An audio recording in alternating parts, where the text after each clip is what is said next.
right, we're back for our final segment, and frequently I meet people and I take a look at their background and I'm just in awe. And I don't think the word is envious, but in awe.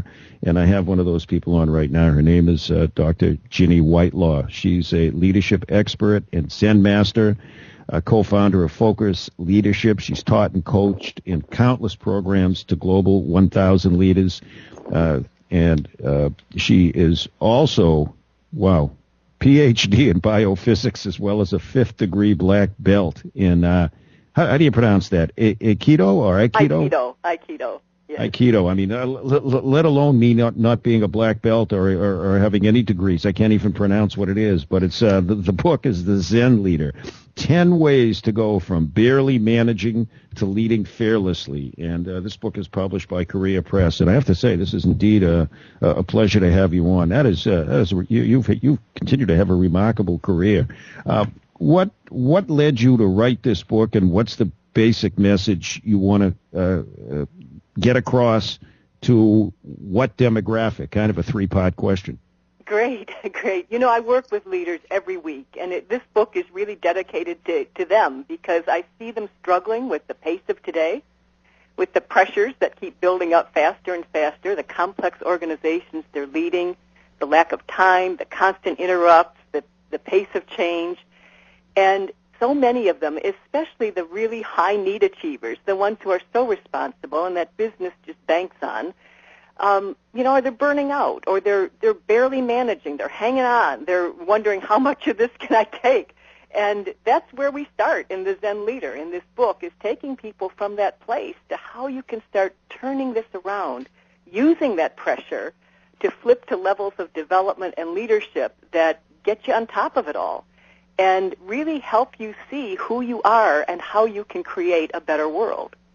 What are some of the drivers, the components of being a Zen leader? I think a lot of people out there, including myself, are relatively unsophisticated with what you do.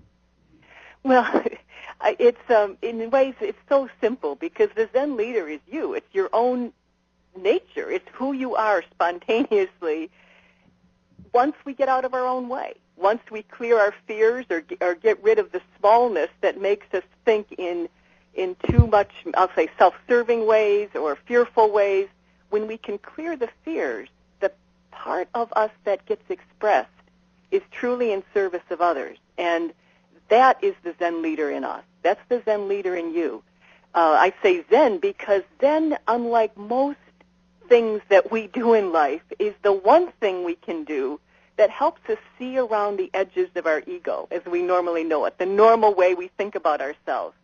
You know, most things we do, including most leadership development and stuff, tends to just sort of adorn the ego with more medals and things, more knowledge and skills and abilities. Zen will help us see beyond the ego to the fullness of who we are and how we can really express that in our life and in our leadership. We have limited time, so I actually want to get to the essence of this. I'd like to know so much more, but like other people out there, you're going to have to read the book to do it. You talk about, in the subtitle, it's 10 ways to go from barely managing to leading fearlessly, and you refer to flips. What are flips, and could you just give us an overview of the 10 flips that take you from one stage to the other? Sure. I call them flips because they're kind of like aha experiences, and they really are experiences. They're not just words on a page or things to think about. They're things you can experience in your body. Your readers and your listeners can experience in themselves. And then each one is given a very practical leadership application.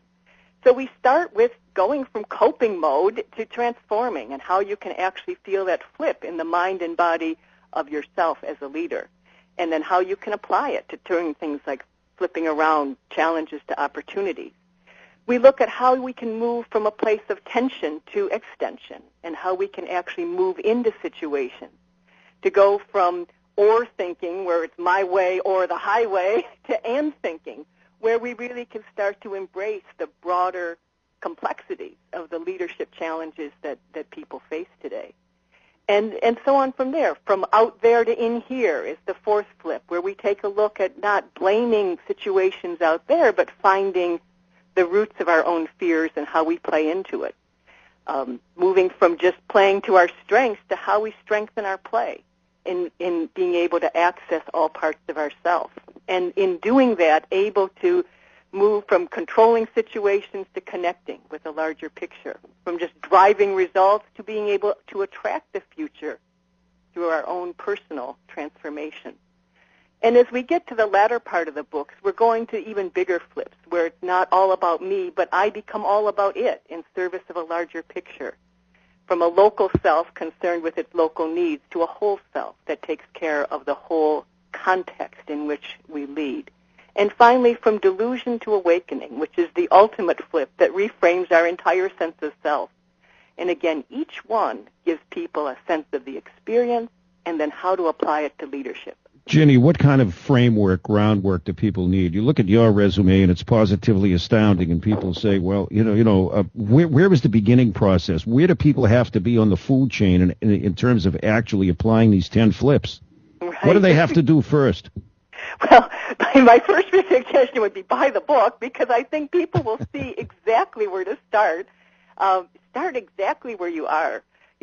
This book obviously came out of my experience, but we all have experience that we can use to release or realize the Zen leader in us, and start exactly where you are. Take a look at the book and see which flips you need most right now. Work on those. I mean, the book is incredibly practical that way. And any way to in terms of testing, in terms of anything empirical, to know if from an introspective standpoint that you're making progress in doing it, or is it all just more qualitative, subjective than quantitative and objective? You can get objective feedback from others along the way. In fact, that's often the starting point for a lot of my work with leaders, is that they get feedback from others, and sometimes they realize the way they're working isn't having the effect they want it to have. So I always encourage people to get objective feedback from others. But I'll tell you, the clearest subjective sign that you're on the right track, joy comes out. You start feeling more joyful in your life. It's a perfectly reliable milestone that you're on the right track. Because when you're really expressing there's so much to read here. I recommend the book, The Zen Leader, 10 Ways to Go from Barely Managing to Leading Fearlessly, and it's written by Dr. Ginny Whitelaw. The book is published in paperback by Career Press. You all know where to get it. And I want to thank you very much for joining us here this morning, Ginny. Thank you so much. Great to talk with you.